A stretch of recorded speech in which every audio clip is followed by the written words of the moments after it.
What's Morales from Black Film TV? Hello, folks. How's it going? Hey, what's up, Good, man? Good to thank you. see you. How are you? When somebody asks me what the show is about, it goes, well, one half of it starts off like Romeo and Juliet, but it doesn't go that route.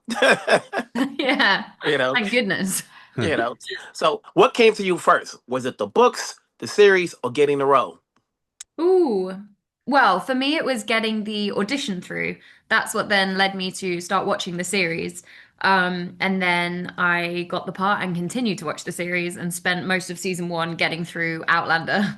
I think we were both watching it at the same time, and it took Mhm. us most of whilst we were shooting season one, to finish the whole of Outlander because there's a lot of it. Yeah, I think being Scottish, I was aware of what the show was and things like that. So I think even before any auditions or anything, I think I'd watched a couple of episodes just to see what it was about. And then it was the same as Harry. It was when I got the audition through, I watched a little bit more to see what the tone of the show was and kind of what we were getting into. And then yeah, finished the season, finished the series when we were shooting. Very When you excited for the final season Yeah, we are. coming next year. when you take on Right. these roles, what is it about the character that you can relate with? Harriet?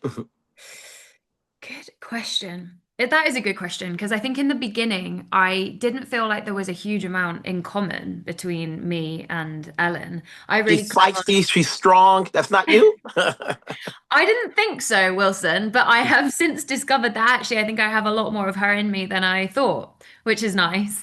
But in the beginning, I think I really clung on to her relationship with her father because he was her best friend. And, the start of the series, we meet her and he's just passed away and she's devastated. And I'm also very, very close to my dad. So, and that was something that I used personally. I think Brian's sense of pragmatism and stoicism is something I relate really strongly to. I always look for the simplest solution to things, not necessarily the easiest things, not to get confused, because something can be very simple, but it can be very hard to do.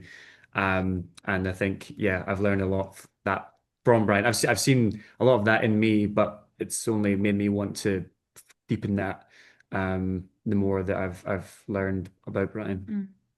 When people from Homeland, I keep saying Homeland, Outlander come in, are they going to see traits from your characters into the shows that they've been watching for years? Oh, I think absolutely. The show is written like that, so these characters are so complicated and so complex that they definitely are their own people, but people are definitely going to see like, oh, Brian's got this sense of romanticism and love and passion, which Jamie obviously has, and then he takes a lot of elements from Yeah, Ellen, I right? mean, he gets his fire and his determination and his cunning from Ellen for sure. But I think both of us, we didn't plan to, mimic any mannerisms or things like that, but it's there in the writing. These characters have been created and you can see a lot of them in Jamie and also in Brianna and Jenny as well. I took inspiration from both of their performances. So yeah, for sure. Besides the writing, as you just mentioned, what did you guys do to get along prior to shooting so that we, the audience, can see there's a chemistry between these characters? Mm. We've shared a few Negronis, haven't More we? than a few. Yeah. I For a mean, Negroni, the very first day that I was up in Scotland having got the part, and I had a costume fitting, and Jamie messaged and was like, "Let's go to this bar afterwards."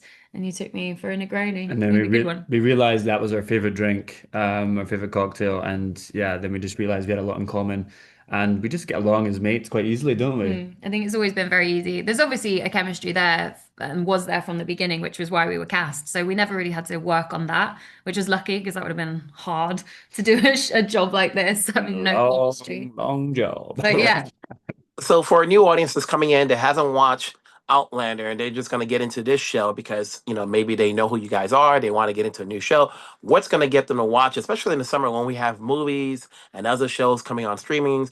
And like I said before, if one can't catch up on 70 episodes of Outlander and they just want to start fresh, what's going to be the attraction? I think the show is paced really, really well. Mm. There's no scenes which drag and there's no filler episodes because a lot of TV you watch and they'll have some banging episodes and then there'll be episodes you're like, oh, okay, like that, nothing really Mm. happened. But over the course of 10 episodes, so much happens that after you finish one, you're going to want to see the next, you're going to want to Mm. see the next. And I think that's going to really, really hook people. and it has something for everyone, right? 100%. Yeah.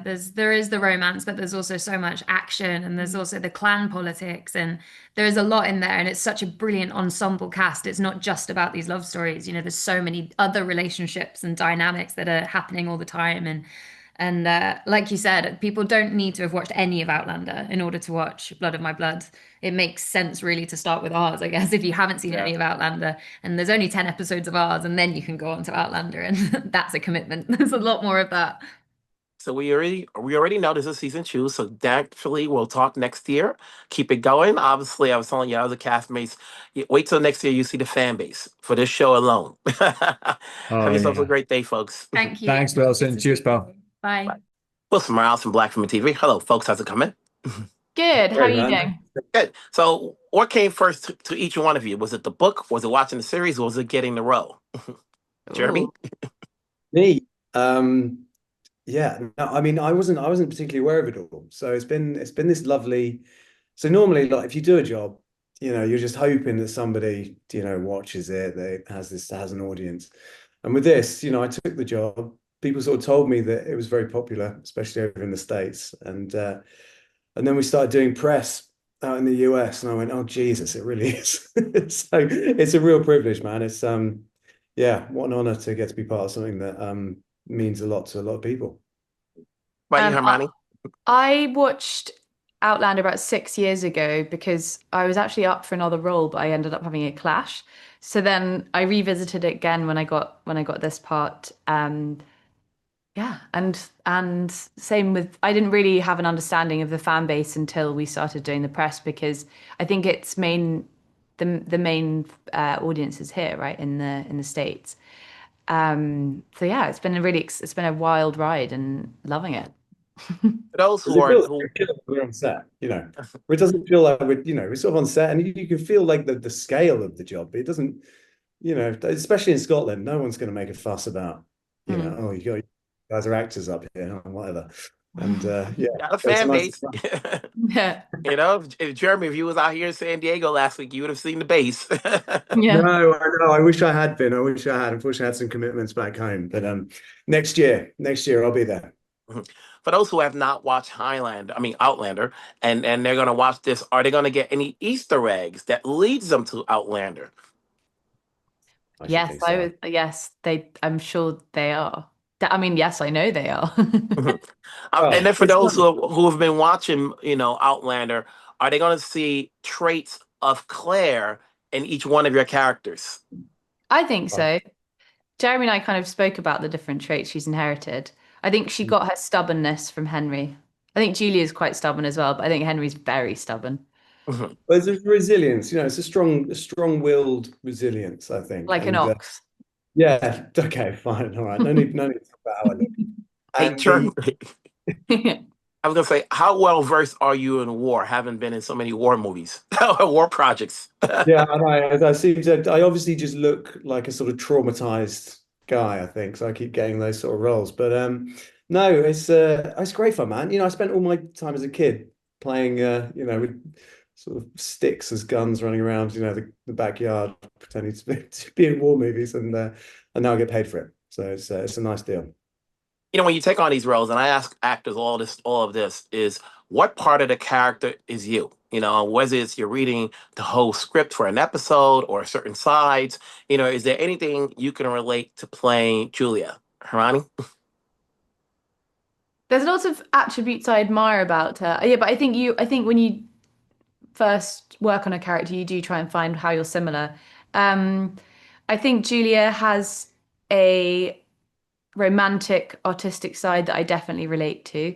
I think I am a romantic at heart. You're also you're both very sort of strong people, I think. Sorry, thanks, Jess. No, I can't say that about myself. Thank you. What about you, Jeremy? How do you relate to Henry? Me? Oh gosh, I don't know. I mean, I think whether you try to or not, you probably inevitably end up sort of just through osmosis or getting some of you in every role. But what about humor? You both have good sense of humor. Yeah, he gets moments of humor. He does. Yeah, I'd like there to be more, but he gets moments of it. I think he's generally in his heart. I think he's his heart's in the right place. He might not always do the right thing, but I think he's got a good heart, I think. The And I good thing hope about watching Warhorse is that you knew it was going to end. Here, how long is it going to take before Henry finds Julia? How many seasons do we have to go through? You're like, he's right there. Yeah. Don't they mention their names? It's like there's only one Henry, one Julia. 10, But 10 seasons. 10 seasons. Don't 10 keep us seasons. waiting Yeah, that that's long. interesting. Yeah. Hey, congrats on the rose. Congrats on the series. Obviously, Thank you. by next year, you'll know how big the fan base are. So we'll see you down the road. Take care. Bye. Wilson Miles from Black Film TV. Hello, folks. How's it going? Good. How Hi, are you? Wilson. What is the challenge of putting this prequel together when you're talking about time traveling? For those who haven't seen Outlander and they're getting involved in this, what are they getting that they're missing if they didn't catch Outlander the first time? Hopefully they're not missing anything. We knew that time travel, we wanted time travel to be a big part of Blood of My Blood because it's part of the lure. It's the Outlander universe. And the challenge is to make it accessible to everyone. So we kind of try to lay that out in the first couple episodes. And then once you get through those, I think that you're on the journey. Are you explaining it to those who, like I said before, like if you didn't watch Outlander and you're catching this series for the first time and you're watching as it is, and you get the time travel, is there a point in time where you're explaining it, without having to see Outlander? Oh, well, in Outlander, we didn't really explain it in the first episode either. She just does it. But it does get, if you want to say explained, it gets, the story gets told throughout the season. Yes. But, simply put, we don't just explain time travel and how it works. I think if you get it, you kind of get it and you move. Well, also, I think just like in Outlander, we experienced it through Claire. In Blood of My Blood, we'll really experience it through Julia, Claire's mother, and also Henry, because they also don't know what's going on. Right. So the audience will be right at home with them. And an Outlander audience will be ahead of the story, and someone who's never watched will be right along with the character. Yeah. On one end, you have Jamie's family, which is kind of like a Romeo and Juliet type of thing. And then on the other hand, you got Claire's family, which is something totally different, but you're bridging them in together, so how much of a challenge was it to have them intersect? Well, the challenge is it has to feel right. It has to feel organic to the story. So we worked really hard to make that feel like that. But also, early on, I didn't want to spend a lot of time with them together. So there was a lot of crossing the beams, so to speak, and then uncrossing the beams. So, and then to slowly build out. And if you want to call it a relationship, I don't know if I would call it that just yet. But definitely their stories are going to cross. Outlander's gone on 8 seasons, and one never knew it was going to go this long, which is great. Yeah. With Outlander, Blood of My Blood, we're assuming these characters are going to get together, but the question is, how long will it take? You guys have it mapped out. Like 8 seasons, you don't know.